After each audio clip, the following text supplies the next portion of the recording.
Hello दोस्तों, स्वागत है आपका हमारे यूट्यूब चैनल एम के रेस स्टडी पे। दोस्तों आज हम आपसे डिस्कस करेंगे SSC GD exam 2022-23 general studies part 17 व्याख्या सहित हम लोग एसएससी जीडी सामान्य अध्ययन बुक का सोल्यूशन कर रहे हैं। शुरू करते हैं दोस्तों। आज का पहला प्रश्न, 1992 के 73वें संविधान संशोधन अधिनियम 73वें संविधान संशोधन अधिनियम ने संविधान में एक नया खंड जोड़कर पंचायतों को संवैधानिक मान्यता प्रदान की। कौन सा है खंड? भाग 9, 10, 9, 10, 11 इनमें से कोई नहीं। तो कौन सा है? 73वें संविधान संशोधन अधिनियम के द्वारा भाग 9 जोड़ा गया। अगर आपसे पूछे 74वें संविधान संशोधन के द्वारा भाग 9 का भाग 9 है पंचायत से रिलेटेड, और जो भाग 9 का है ये नगर पालिका से रिलेटेड है, नगर पालिका से। राइट, ये बातें ध्यान रखनी। इसकी व्याख्या देख लेते हैं। 1992 के 73वें संविधान संशोधन अधिनियम में भारत में पंचायती राज व्यवस्था लागू की गई।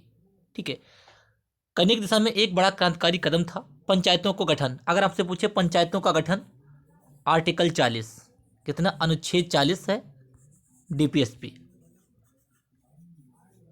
आयरलैंड से लिए गए हैं राज्य के नीति निर्देशक तत्व 36 से 51 तक।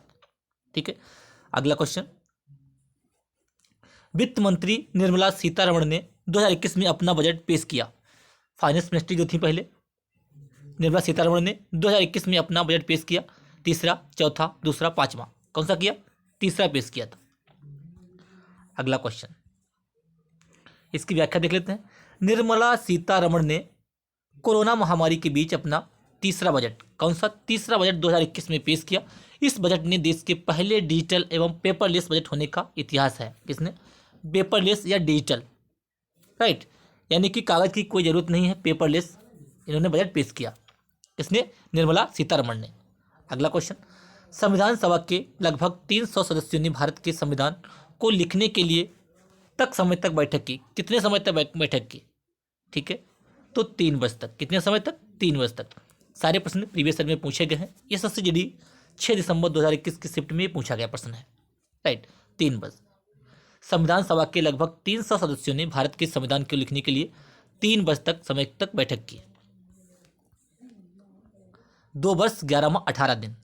संविधान बनने में कितना लगा? 2 वर्ष 11 माह 18 दिन, टोटल 3 वर्ष ले लिया इसीलिए। राइट, भारतीय दंड संहिता की किस धारा के तहत ताक झांक एक अपराध है? दंड संहिता की किस धारा के तहत ताक झांक एक अपराध है? धारा 354, 354 बी, 354 ए, 354 डी, यानी कि 354 सी के तहत जो है ताक झांक एक अपराध है। राइट, भारतीय दंड संहिता धारा 354, ठीक है, सी में कोई स्त्री ऐसा कोई कार्य कर रही है जिसे सार्वजनिक तौर पर वह नहीं कर सकती है, और उस समय कोई व्यक्ति ताक झांक करते हुए उसकी फोटो खींच लेता है, तो वह दोषी सिद्ध होगा, तब उसे धारा 354 सी के अंतर्गत दंड होगा। राइट, भारतीय संविधान का अनुच्छेद 51 ए निम्नलिखित में से किस से संबंधित है? ठीक है, अगर आपसे पूछे भाग 1 राज्यों का संघ, भाग 2 में क्या है? नागरिकता है, भाग 3 में मौलिक अधिकार, भाग 4 में नीति निर्देशक तत्व। कहाँ से लिए गए? आयरलैंड से, नीति निर्देशक तत्व। ठीक है, ये बातें आपको ध्यान रखनी है। भाग 4 का का में 51 का आर्टिकल ए जोड़कर मूल कर्तव्य। किससे है? मूल कर्तव्य। राइट, तो आप ऑप्शन बी करेक्ट रहेगा, मूल कर्तव्य। भारतीय संविधान के अनुच्छेद 51 ए या 51 का मूल कर्तव्य जो है जोड़ा गया। भारतीय संविधान के अनुच्छेद 51 ए में मूल कर्तव्य को वर्णन है जो संविधान के भाग 4 में वर्णित है। राइट, संविधान सभा को अस्थायी संसद के रूप में किस वर्ष परिवर्तित किया गया था? संविधान सभा को अस्थायी संसद के रूप में किस वर्ष परिवर्तित किया गया था? 1949, 50, 48, 47। तो किस वर्ष किया गया था? 1950 में। राइट, ऑप्शन बी करेक्ट हो जाएगा, 1950 में परिवर्तित किया गया था। संविधान सभा को 24 जनवरी 1950 को अंतरिम अस्थायी सदस्य संसद के रूप में घोषित किया गया है। ठीक है, और इस दिन की इसकी अंतिम बैठक 12वीं बैठक हुई। इस बैठक में अस्थायी सदस्य संसद के अध्यक्ष के रूप में गणेश वासुदेव मावलंकर चुने गए थे। राइट, ये ध्यान रखना है, सारे इंपॉर्टेंट प्रश्न सारे प्रीवियस में पूछे गए हैं। भारतीय संविधान के किस संशोधन द्वारा लोकसभा सीटों की संख्या 525 से बढ़कर 545 कर दिया गया है? जो लोकसभा की सीटें हैं 525 से बढ़ाकर 545 सदस्य कर दिया गया है। कौन सा जो है संविधान संशोधन है?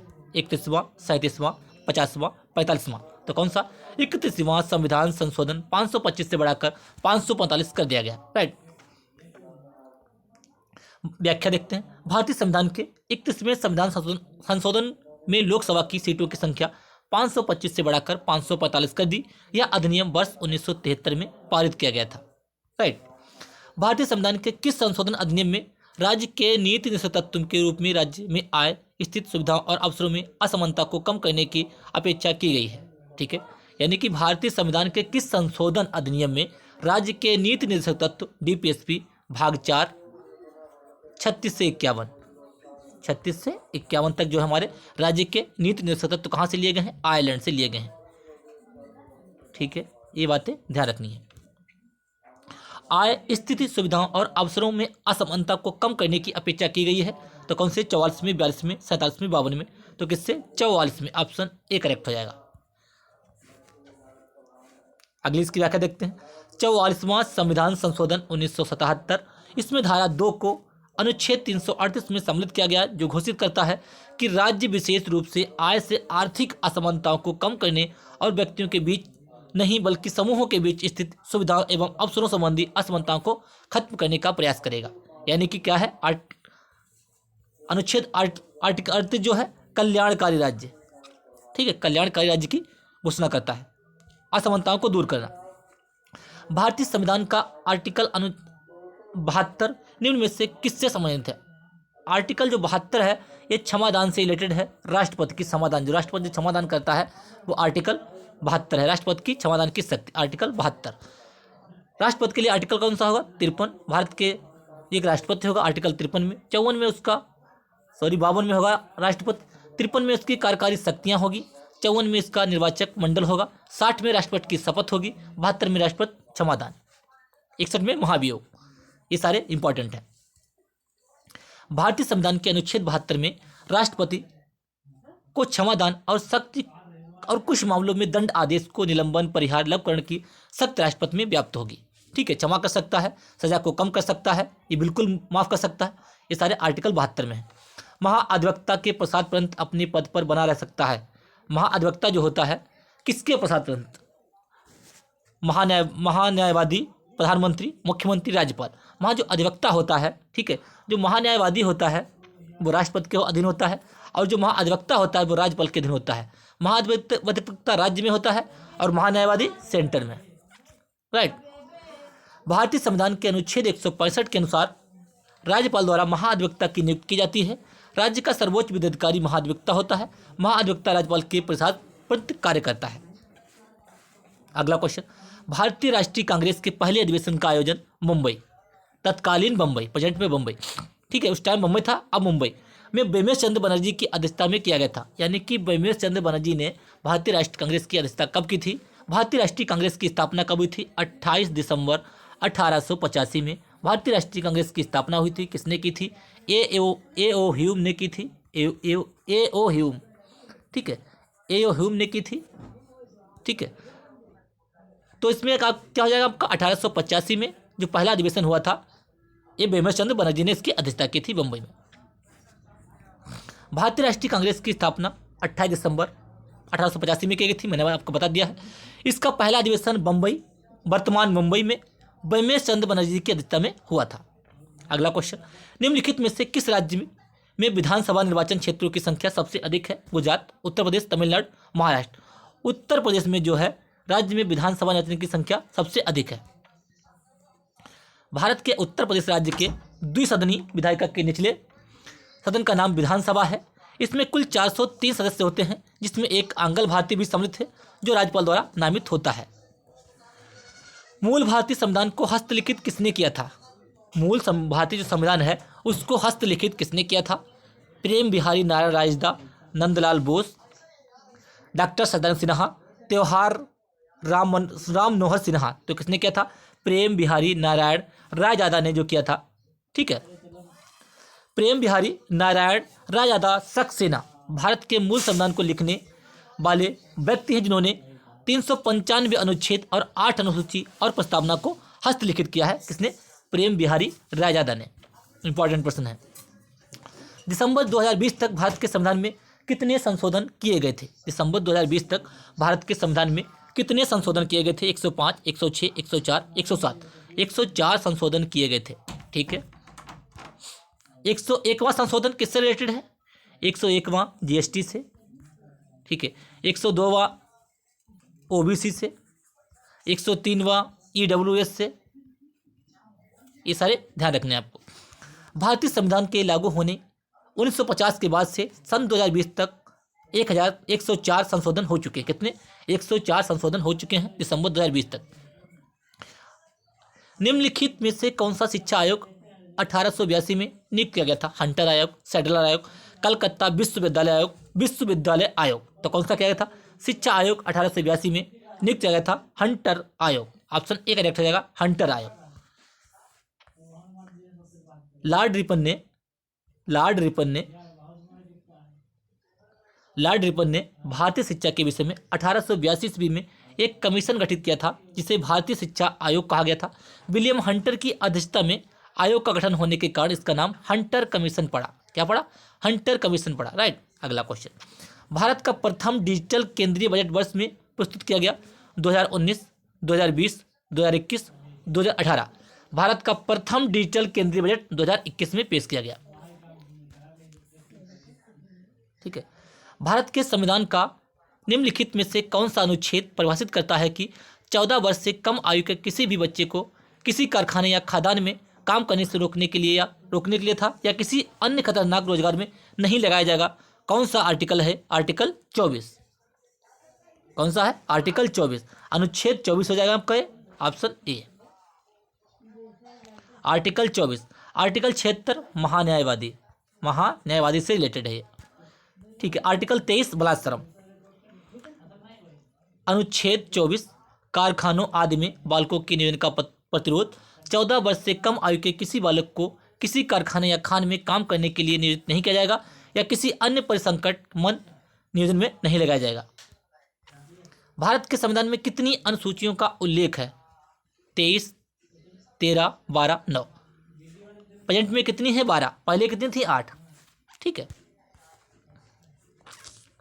नेहरू रिपोर्ट 1928 निम्न में से संबंधित थी। जो नेहरू रिपोर्ट 1928 में आई थी वो किससे संबंधित थी? शिक्षा सुधार, संवैधानिक ढांचा, सांप्रदायिक पुरस्कार, सूरत विभाजन। सूरत विभाजन 1907। ठीक है। तो किससे थी नेहरू रिपोर्ट? संवैधानिक ढांचा से। ऑप्शन बी करेक्ट हो जाएगा। नेहरू रिपोर्ट मोतीलाल नेहरू जी की द्वारा भारत के लिए प्रस्तावित नए अधिराज्य के संविधान की रूपरेखा थी जिसे संवैधानिक ढांचा भी कहते हैं। 15 अगस्त 1928 को नेहरू रिपोर्ट 28 अगस्त को स्वीकृत एक नई डोमिनियन स्थिति और सरकार के एक संघीय ढांचे के लिए अपील करने के लिए एक ज्ञापन था। यानी कि आपको ध्यान रखना है नेहरू रिपोर्ट किससे रिलेटेड है? संवैधानिक ढांचा से। अगला क्वेश्चन, भारत के संविधान का अनुच्छेद यह बताता है कि राज्य भारत के पूरे क्षेत्र में नागरिकों के लिए समान नागरिक संहिता कहाँ है? गोवा में है। आर्टिकल 44। ऑप्शन ए करेक्ट हो जाएगा। कौन सा आर्टिकल? आर्टिकल 44 गोवा, समान नागरिक सिविल संहिता। अनुच्छेद 44 जो है राज्य के नीति निषेध सिद्धांतों जैसा है जिसमें कहा गया है कि राज्य अपने नागरिकों को भारत के पूरे क्षेत्र में एक समान नागरिक संहिता प्रदान करने का प्रयास करेगा। ये गोवा में लागू है। निम्नलिखित में से कौन राष्ट्रीय आपदा प्रबंधन प्राधिकरण का पदेन अध्यक्ष होता है? उपराष्ट्रपति, प्रधानमंत्री, गृह मंत्री, राष्ट्रपति। जो राष्ट्रीय आपदा प्रबंधन का अध्यक्ष होता है वो होता है प्रधानमंत्री। किस वर्ष में अपनाई गई भारतीय राष्ट्रीय कांग्रेस? कब अपनाई गई? तिरंगे झंडे के केंद्र में एक चरखा रखा गया। जो भारतीय राष्ट्रीय कांग्रेस की स्थापना हुई थी 28 दिसंबर 1885 ए.ओ. होम ने की थी। मैं आपको बता चुका हूँ बम्बई में। बैमेश चंद्र बनर्जी ने भारतीय राष्ट्रीय जो कांग्रेस की प्रथम अध्यक्षता की थी। किसने? बैमेश चंद्र बनर्जी ने। तो इसमें क्या है? तिरंगे झंडे के केंद्र में एक चरखा रखा गया था। किस सन में रखा गया था? 1931 में। ठीक है। 1931 में अपनाए गए भारतीय राष्ट्रीय कांग्रेस के तिरंगे झंडे में 3 रंग थे, केसरिया, सफ़ेद और हरा। बीच में एक चरखा रखा गया था। ठीक है। भारतीय संविधान में कितने मूल अधिकार और मौलिक कर्तव्य निर्धारित किए हैं? मूल अधिकार कितने परसेंट में? 6 हैं। मौलिक कर्तव्य 11। कितने हैं? 6 और 11। ऑप्शन बी करेक्ट हो जाएगा। कहाँ पे है? Option B. ऑप्शन ए 6 और 11। मूल अधिकार 6 हैं, मूल अधिकार 6 हैं, मौलिक कर्तव्य 11 हैं। मूल अधिकार अमेरिका से लिए गए हैं, मौलिक कर्तव्य रूस से लिए गए हैं। ठीक है। मौलिक अधिकार 12 से 35 है। मौलिक अधिकार, मूल अधिकार 51, मूल कर्तव्य 51 का आर्टिकल ए है। भारतीय संविधान में 6 मूल अधिकार और 11 मौलिक कर्तव्य हैं। भारतीय मौलिक अधिकार संविधान के भाग 3, मौलिक कर्तव्य भाग 4 में वर्णित हैं, जिसका मैंने आपको बताया।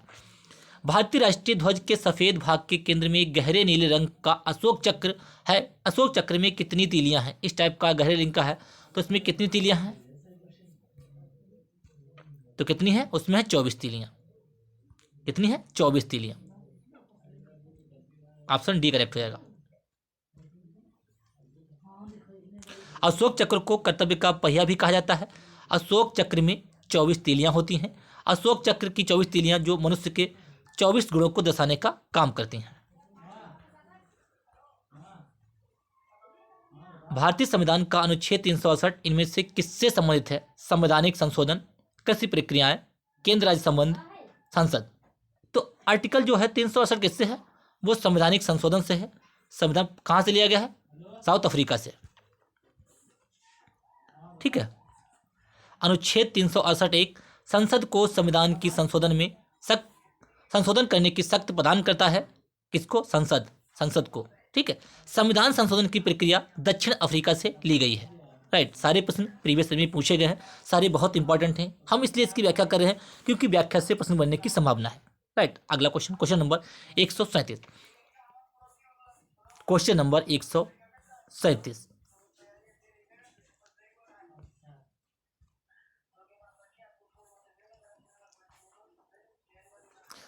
52वां संविधान संशोधन अधिनियम 1985, 52वां संविधान संशोधन अधिनियम 1985 द्वारा किससे है? 52वां अगर पूछे तो दल बदल सूची से 10वीं सूची। किससे है? 10वीं सूची से 52वां संशोधन अधिनियम। आपको इतना देखना है, ये थ्योरी बहुत बड़ी दी हुई है। ठीक है। आपको बस इतना याद करना है, 52वां संविधान संशोधन अधिनियम 1985 10वीं सूची है, दल बदल से रिलेटेड है। दल बदल, राइट। 10वीं सूची, अनुसूची, राइट। अगला क्वेश्चन, भारतीय संविधान का कौन सा अनुच्छेद सरकारी समिति के संबंधन में संबंधित है? सरकारी समिति कौन सा है? 31 का बी, 43 का बी, 43 का ए, 31 का ए। तो कौन सा हो जाएगा? 43 का बी, राइट। अनुच्छेद 43 बी राज्य सहकारी समितियों को स्वैच्छिक गठन, स्वायत्त कामकाज, लोकतांत्रिक नियंत्रण और पेशेवर प्रबंधन को बढ़ावा देने का प्रयास करेंगे। आर्टिकल 43 का बी सहकारी समितियों से। अगला क्वेश्चन नंबर 139। 1865 में निम्नलिखित में से किसे बॉम्बे का पहला नगर आयुक्त नियुक्त किया गया था? 1865 में किसे बॉम्बे का पहला नगर आयुक्त नियुक्त किया गया था? Arthur Crawford, H Fowler, Charles Atkinson, William Hunter. तो किसे किया गया था? एच फाउलर को बॉम्बे का पहला नगर आयुक्त नियुक्त किया गया था 1865 में। लास्ट क्वेश्चन है ये, लोकसभा के उपाध्यक्ष को निम्नलिखित में से किसके द्वारा पदच्युत किया जा सकता है? जो लोकसभा का जो उपाध्यक्ष होता है उसको किसके द्वारा हटाया जा सकता है? महान्यायवादी के आदेश से, भारत के उपराष्ट्रपति के आदेश से, लोकसभा के तत्कालीन सदस्यों के बहुमत द्वारा लोकसभा के प्रस्ताव पारित करके। ऑप्शन सी करेक्ट हो जाएगा, राइट। लोकसभा के उपाध्यक्ष को लोकसभा के तत्कालीन सदस्यों के बहुमत द्वारा लोकसभा में प्रस्ताव पारित करके पदच्युत किया जा सकता है, राइट। हमारे जो प्रश्नों की श्रृंखला समाप्त हुई। क्लास को लाइक कीजिए, चैनल को सब्सक्राइब कीजिए। ये चैनल पे पहली बार आए हैं तो बेल आइकन दबा लीजिए, जिससे कि मैं जो भी वीडियो अपलोड करूँ आपको प्रॉपर नोटिफिकेशन मिलता रहे और अपनी तारीख को बेहतर करते रहें। क्लास को लाइक कीजिए, शेयर कीजिए, सब्सक्राइब कीजिए। धन्यवाद।